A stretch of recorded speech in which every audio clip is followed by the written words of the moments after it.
The hidden power of Surah Al-Baqarah. You never knew about Ayaan, lived in a small and crowded neighborhood where the sound of life never stopped. From the first call of the rooster to the final echo of the night prayers, every hour was filled with motion. He was a simple man, a teacher who taught mathematics at a local school. His students respected him for his patience and his quiet discipline, but outside the classroom, his life felt like an endless repetition. Work, home, bills, and the same worries that came with each passing month. Everything changed when his father fell seriously ill. His father had once been full of energy, always ready to help others, but now he was weak and silent. The hospital became their second home. Ayaan spent his days teaching and his nights at his father's bedside, listening to the slow beeping of machines. His mother tried to stay strong, but Ayaan could see the exhaustion in her eyes. He often prayed, but lately his prayers felt empty. He felt distant from Allah, unsure why his family was being tested so severely. One evening, as Ayaan walked home from the hospital, rain began to fall softly. He took a shortcut through a narrow street that passed behind the mosque. The windows of the mosque glowed faintly, and from inside came a deep, beautiful voice, reciting verses of the Qur'an. The recitation was from Surah Al-Baqarah. The voice was steady and calm, and something about it made Ayaan stop walking. He stood still, letting the words wash over him. For the first time in weeks, he felt his heart ease a little. He noticed an old man sitting by the mosque door, holding a lantern. The man had a kind face and gentle eyes. He looked up and smiled at Ayaan, inviting him to sit. They spoke for a while, and Ayaan learned that the man was known as Ustad Hamid, a retired teacher of Qur'an. When Ayaan shared his worries, the old man listened quietly. After a long pause, he said, "My son, have you ever truly read Surah Al-Baqarah, not just recited it?" Ayaan shook his head. He had heard parts of it in prayer, but he had never studied it deeply. Ustad Hamid smiled. "This surah is a house of protection," he said. "It is long, yes, but every verse carries light. Read it not for miracles, but for guidance. The miracles will come in the form of peace and strength, not in sudden magic." That night, Ayaan opened his Qur'an at home. The first pages of Surah Al-Baqarah felt unfamiliar. He had expected only rules and instructions, but as he read, he found stories of people who struggled, who doubted, and who were guided back to the truth. He read about Adam and his test, about faith, patience, and the importance of standing firm in belief. The words felt alive, speaking directly to his situation. He felt as if Allah was telling him that hardship was not a punishment, but a path toward growth. The next morning, Ayaan woke up before dawn. He prayed Fajr and read the verses again. For the first time in years, his prayer felt real. He went to the hospital calmer than before. When he spoke to the doctor, his voice was steady. He sat by his father's bed and recited a few verses softly, and his father smiled faintly. That small smile felt like a miracle. Days turned into weeks. Every night, Ayaan read a few more pages of the surah. He began to see changes in himself. His patience grew stronger, his temper softened, and his heart felt lighter. Even when problems remained, he handled them with clarity. He stopped complaining and began thanking Allah for what he still had. He also noticed changes around him. His students said he seemed happier. His mother smiled more often. Even his father seemed more peaceful during his illness. One Friday, Ayaan returned to the mosque and met Ustad Hamid again. The old man asked him what he had learned so far. Ayaan said, "I learned that every verse teaches me something different. It teaches me to trust Allah even when I don't understand His plan." Ustad Hamid nodded. "That is the beginning of true knowledge," he said. Surah Al-Baqarah is not just about rules. It is about building a soul that can face life with faith and wisdom. The old man invited Ayaan to join a small group of students who studied the surah every evening. There, Ayaan met others who were also going through different struggles. One man had lost his job, another was dealing with family conflict, and a young boy was trying to memorize the surah. Together, they studied, discussed, and shared lessons. Each verse seemed to open a new door in their hearts. Ayan learned about the verses that spoke of patience, honesty, charity, and justice. He began applying them in daily life. When a colleague at school spoke harshly to him, Ayan responded with calmness. When he saw a poor man selling fruit in the rain, he bought extra and gave it to a hungry child nearby. These small actions filled his heart with warmth he had never felt before. He also learned about the protection that Surah Al-Baqarah provides. Ustad Hamid explained that when this surah is recited, it keeps away negative influences and brings peace to a home. Ayan decided to recite a few verses in his house every night. Soon, he noticed that his home felt more serene. His mother began to sleep better, and even his father's restlessness reduced. One evening, Ayan's sister returned home from university with her friend Zara. She was studying Islamic history and was full of questions. When she heard Ayan talk about the surah, she asked, "Do you really think reciting it changes things?" Ayan smiled and said, "It changes me first, and through me, everything around me begins to change." Zara was curious. She joined Ayan and the study group at the mosque the following week. She listened as Ustad Hamid explained how the surah teaches balance between faith and action, between prayer and work, between belief and behavior. Zara said softly, "It sounds like it doesn't just tell you what to believe, but how to live." Ustad Hamid smiled and said, "Exactly. That is its hidden power." Ayan began keeping a small journal. Every day, he wrote down one verse that spoke to him and what lesson he learned from it. Some days it was about patience, other days about gratitude or forgiveness. Over time, those notes became a mirror, showing how much he had grown. He realized that the hidden power of the surah was not in sudden miracles, but in the way it shaped a person from within. One rainy night, Ayan sat beside his father's bed. The old man was weak, but his eyes were calm. He looked at Ayan and said, "You've changed, my son. You seem stronger, more peaceful." Ayan smiled and whispered, "It is the words of Allah, Abba. They are teaching me how to live." His father closed his eyes and replied, "Then never stop learning from them." That night, Ayan prayed with a deep sense of gratitude. He understood that true faith was not only in asking Allah for help, but in trusting Him completely, even when life seemed uncertain. As the rain fell outside, he recited a few verses of Surah Al-Baqarah and felt peace spread through his heart. He realized that the surah was not only guiding him through hardship, but also preparing him for what lay ahead. Every verse was like a light that illuminated a small part of the path forward. He no longer feared the unknown. He knew that as long as he held on to the words of Allah, he would never be lost. That night marked the true beginning of Ayan's transformation. The hidden power of Surah Al-Baqarah had awakened something inside him, a strength that was quiet yet unshakable, a faith that was steady even in storm. He closed his Qur'an gently and whispered a prayer of thanks. The next morning, he woke with renewed energy. As the first light of dawn entered his room, Ayan smiled. He knew his journey had just begun, and he was ready to discover what other secrets and wisdom this surah held for those who truly listened. The hidden power of Surah Al-Baqarah. You never knew about weeks past, and Ayan's days began to take on a new rhythm. Every morning before sunrise, he woke up quietly, performed wudu, and recited from Surah Al-Baqarah.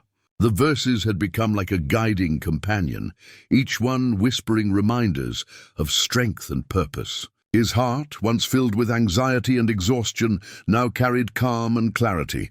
He still faced challenges, but he no longer feared them. He had begun to understand that Allah's plan was far deeper than his own limited vision. His father's condition improved slowly. Some days were better than others, but Ayan noticed that his father's spirit had grown stronger even when his body was weak. They would often sit together after Fajr prayer, and Ayan would recite verses while his father listened with closed eyes. His mother would bring tea and listen too, smiling softly as she heard the words that now filled their home with peace. The house that once felt heavy with worry now carried the warmth of hope. At school, Ayan's students also began noticing a change in him. He no longer rushed through lessons or raised his voice when they made mistakes. Instead, he guided them patiently, teaching them not only about numbers, but about values like honesty, effort, and gratitude. One of his students, a quiet boy named Bilal, started staying after class to ask questions about life, not just mathematics. He told Ayan that his parents were always fighting and that he often felt scared at home. Ayan listened with compassion and shared small lessons from Surah Al-Baqarah about patience and faith. He encouraged the boy to pray and trust Allah. Slowly, Bilal's smile returned and his grades improved. Ayan realized that the hidden power of the surah was spreading through him to others. Its words were no longer only healing his heart, but also touching the people around him. The verses about kindness, charity, and forgiveness became his daily guide. He began helping neighbors, visiting the sick, and giving food to those in need. He no longer waited for big opportunities to do good.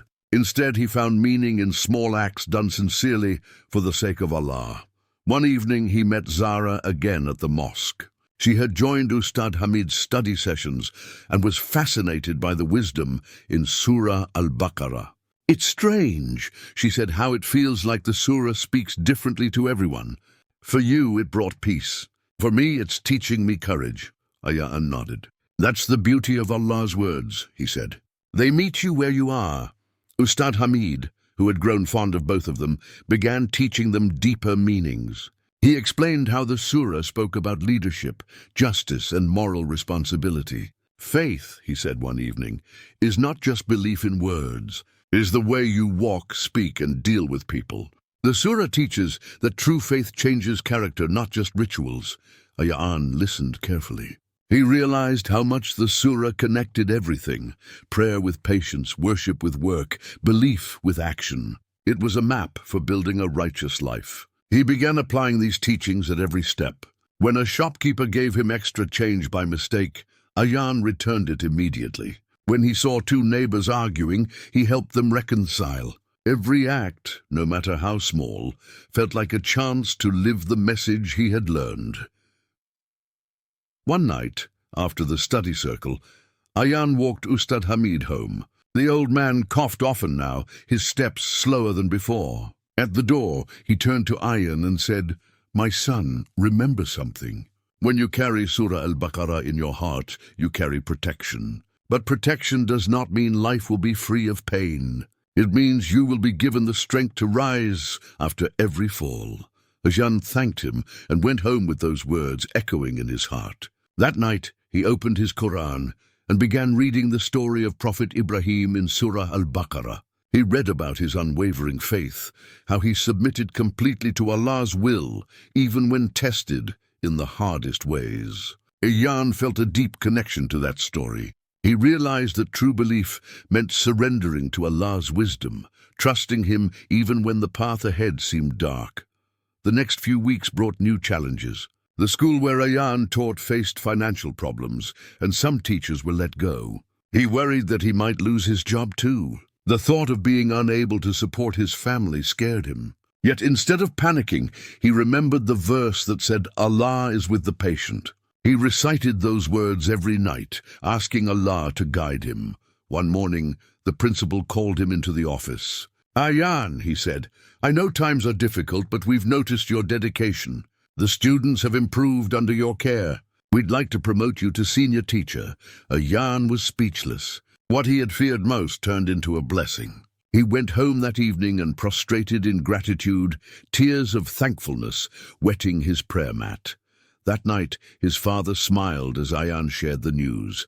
"You see, my son," his father said softly, "Allah never forgets the one who remembers him." Those words reminded Ayan again of the promise in Surah Al-Baqarah that Allah is always near to those who call upon Him sincerely. Time passed, and Ayan's life slowly began to flourish. Yet deep inside he knew that his journey with the surah was far from complete. There was still more to learn, more to understand. He continued attending the evening study circles, where Ustad Hamid began explaining the verses about trials, charity, and justice in society. Ayaan was fascinated by how every lesson connected faith with real-life actions. During one of these sessions, Ustad Hamid spoke about how Surah Al-Baqarah warns against arrogance and self-righteousness. Even when you do good, he said, never think it is because of your own strength. Every good deed you do is a gift from Allah. Be grateful, not proud. Ayaan took this advice deeply to heart. He started reflecting on his intentions before every action, reminding himself that sincerity was more valuable than praise.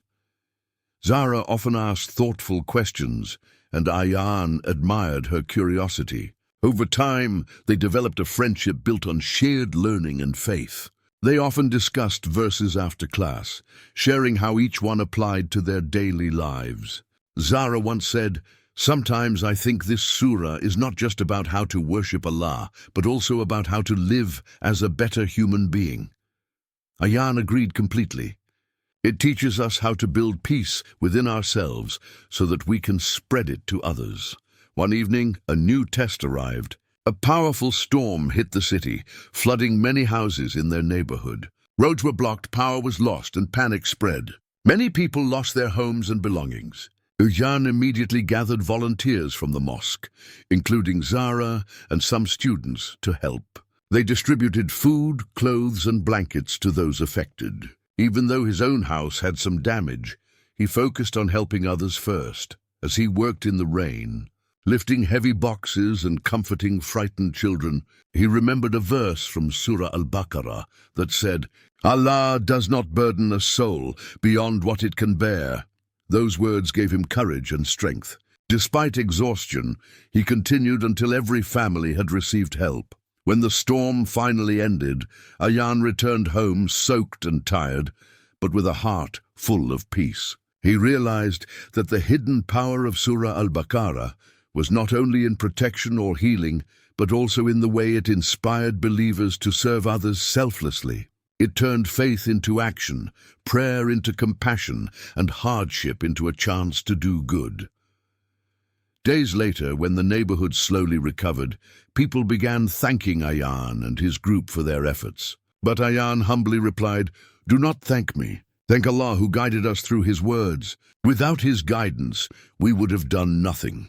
That night, Ayaan sat by his window and looked at the sky. The city was quiet and the stars were shining. He opened his Qur'an again and read the verse that spoke about light, how Allah guides whom He wills from darkness into light. He realized that was exactly what had happened to him. The surah had taken him from despair to hope, from confusion to clarity, from weakness to faith. As he closed the Qur'an, he made a silent promise to never stop learning from it. He knew there were still greater lessons ahead, deeper meanings waiting to unfold. The surah had become the heartbeat of his life, the source of his peace and strength. He smiled softly and whispered a prayer, knowing that his journey had only just begun. The next chapter of his life was waiting, and Ayaan was ready to face it with unshakable faith and a heart guided by the words of Allah. Months had passed since the storm that had shaken the city. The streets were now dry, life had returned to normal, and Ayaan's neighborhood was once again filled with the sound of children playing, shopkeepers calling out prices, and the rhythmic call to prayer echoing across the rooftops. Yet inside Ayaan, something had changed forever. The words of Surah Al-Baqarah had taken deep root in his heart. They were no longer verses he read out of routine, but living guidance that shaped his thoughts and decisions. He had become a person others turned to for advice. Whenever someone in the neighborhood faced difficulty, they came to Ayaan, knowing he would listen without judgment. People called him calm and wise, but he knew that whatever peace they saw in him came from the Qur'an, not from himself. He continued to visit Ustad Hamid, who, though older and weaker now, still welcomed students to his small study circle every evening. One night after class, Ustad Hamid looked at Ayaan and said, "My son, knowledge grows with responsibility. When Allah opens your heart to understanding, He expects you to use it to guide others. Ayaan nodded respectfully. Ustad, he said, I try to share what I learn, but I still feel there is so much I do not know. The old man smiled gently. That feeling will never leave you. The more you learn from the Qur'an, the more you realize how endless its wisdom is. Around that time, Zara began organizing small community programs to help poor families. She asked Ayaan to help her manage the education section, teaching children who could not afford school. Together, they started evening classes in the mosque's courtyard. The first few days were challenging, but the children came eagerly. Ayaan taught them with patience, using lessons from Surah Al-Baqarah to inspire them. He told them stories about faith, honesty, and the importance of knowledge. The children listened wide-eyed, and some even began memorizing short verses. As days passed, the small effort grew into a proper community project. Neighbors donated books and volunteers joined in. Ayaan felt joy in seeing how the teachings of the surah were spreading beyond his own life. It was as if the light of those verses had touched one heart and then moved on to light others. The words of Allah were becoming a living force in their community. One afternoon, while he was teaching, Ayaan received a message from the hospital. His father had suffered another health setback. His heart sank, but he remembered Ustad Hamid's advice that faith does not remove pain, but gives the strength to bear it. He hurried to the hospital, reciting verses quietly along the way. When he reached his father's room, his mother was sitting beside the bed, her eyes red with tears. Ayaan held her hand and said gently, "We have faced this before, and Allah was with us. He will be with us again." His father's condition was serious, and the doctors said the next few days would be critical. Ayaan spent those days in prayer. He recited Surah Al-Baqarah every night, his voice steady, his heart seeking peace. He did not ask for miracles. He only asked for Allah's mercy and strength to accept His will. His mother joined him in prayer, and together they found comfort in remembering Allah. One night, as Ayaan sat by his father's bed, his father opened his eyes weakly and whispered, "My son, never let go of the Qur'an. It will never let go of you." Ayaan held his hand and said, "I promise, Abba." His father smiled faintly and closed his eyes again.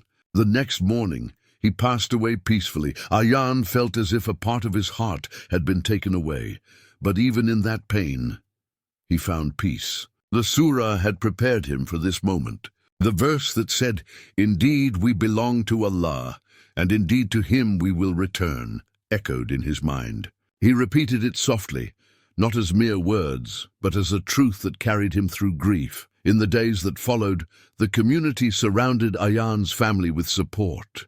Zara and the students from the mosque helped organize the funeral and brought food for his mother. Ayaan remained calm and thankful. He remembered that the surah teaches believers to respond to loss with patience and gratitude. He buried his father with steady hands and a peaceful heart, believing that Allah had granted his father mercy.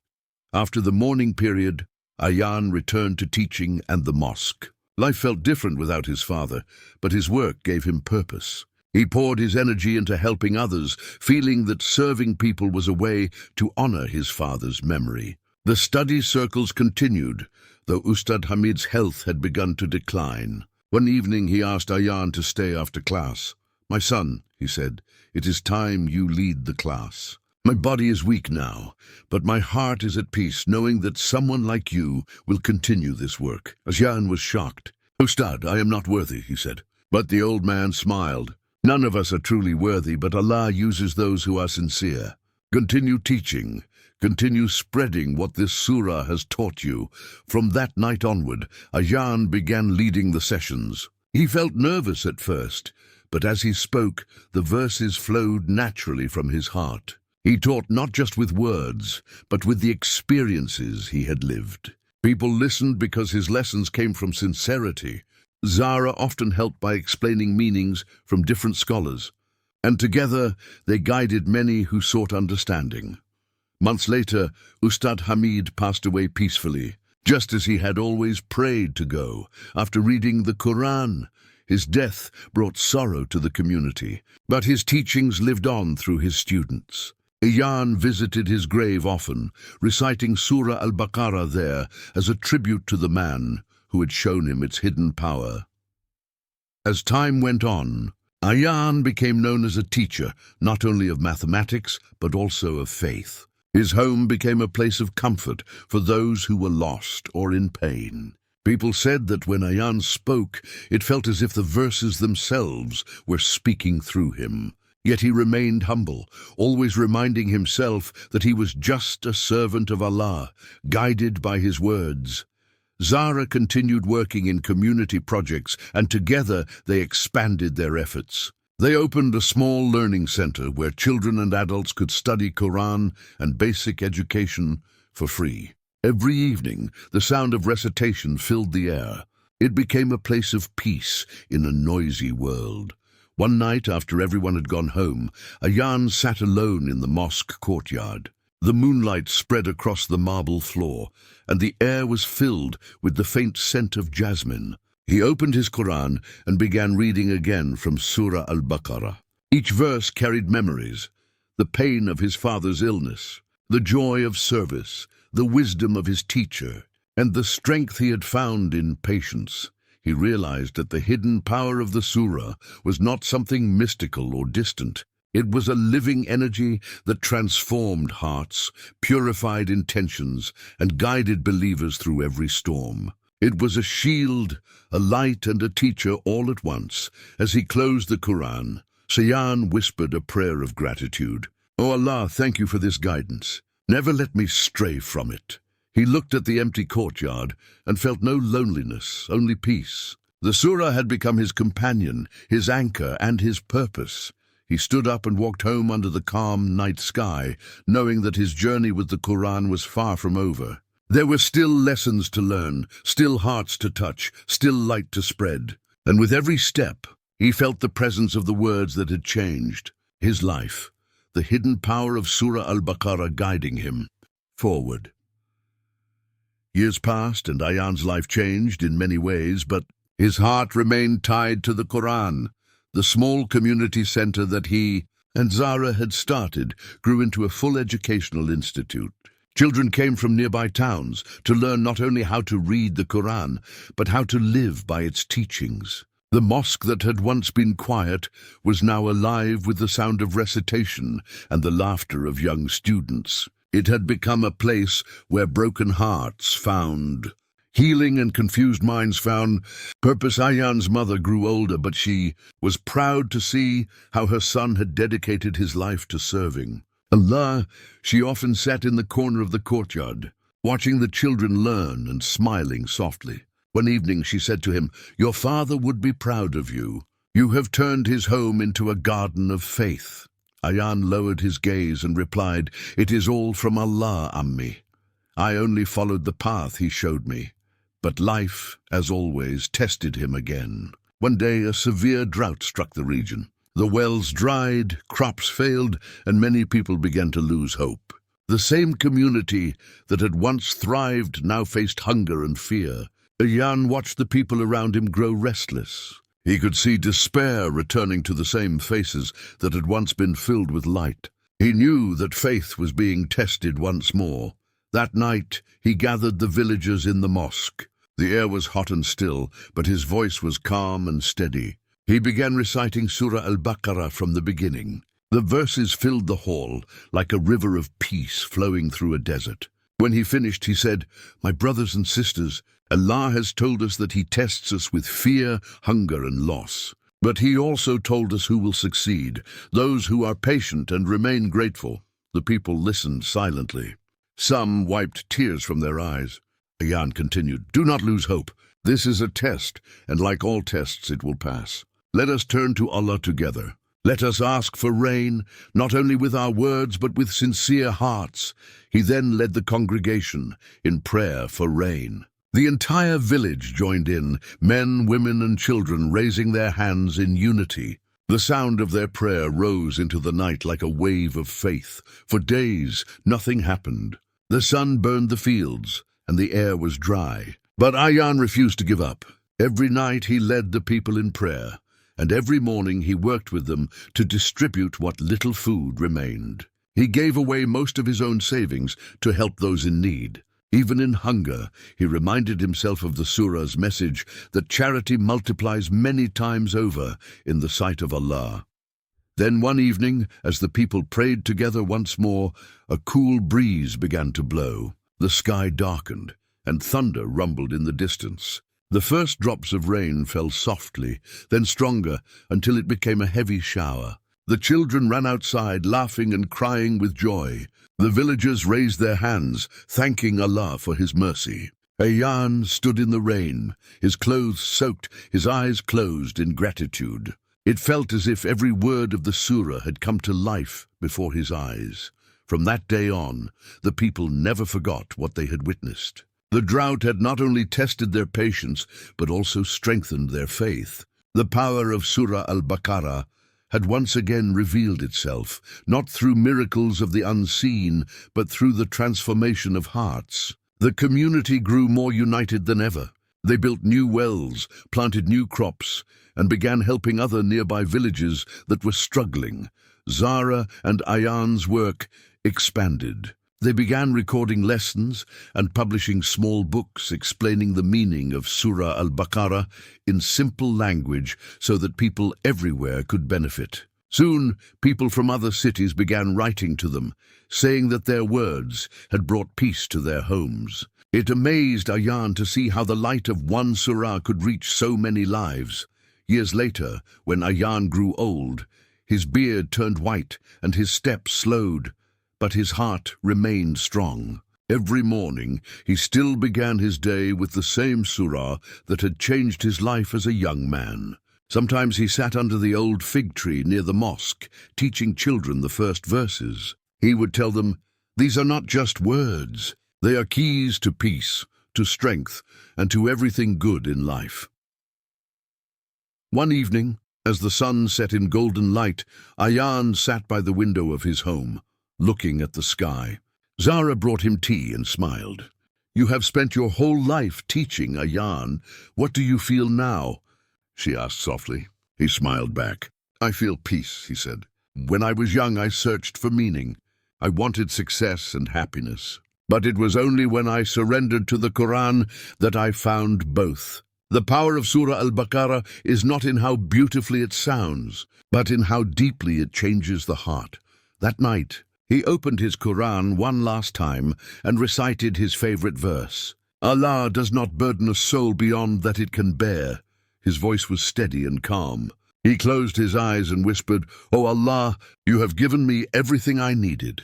Faith, peace and purpose." The next morning, when Zara came to wake him for Fajr prayer, she found him lying peacefully with the Qur'an resting on his chest. His face carried a faint smile.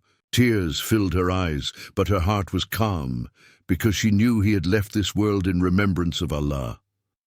The whole village mourned him deeply, but they also celebrated his life. They gathered at the mosque to recite Surah Al-Baqarah in his memory. The sound of their recitation filled the air, just as it had during the storm and the drought. His students spoke about how he had lived every verse he taught. The institute he built continued to grow, carrying his legacy forward. Years later, people still spoke about Ayat, the teacher who had found the hidden power of Surah Al-Baqarah. His story inspired many others to return to the Qur'an with new hearts. His life became a reminder that true power does not lie in wealth or fame, but in faith, patience, and service to others. The rain, the drought, the trials, and the peace all were part of one grand lesson that Ayat had come to understand. The Qur'an was not a book to be read once and set aside. It was a living guide meant to shape every day of one's life. Surah Al-Baqarah, with all its wisdom, had shown him that faith can light even the darkest path. As generations passed, children in that village grew up hearing stories of Ayat and his journey. They recited the same surah he loved, feeling the same peace he had once felt. And every time the verses echoed through the mosque, it was as if his voice still lived among them, reminding them that the hidden power of Surah Al-Baqarah was never truly hidden. It was always there, waiting to be discovered by hearts that seek Allah sincerely. And so the story of Ayat, the student, the teacher, and the servant of Allah, became a living example of the power of the Qur'an, a power that brings light, strength, and eternal peace to those who embrace it fully.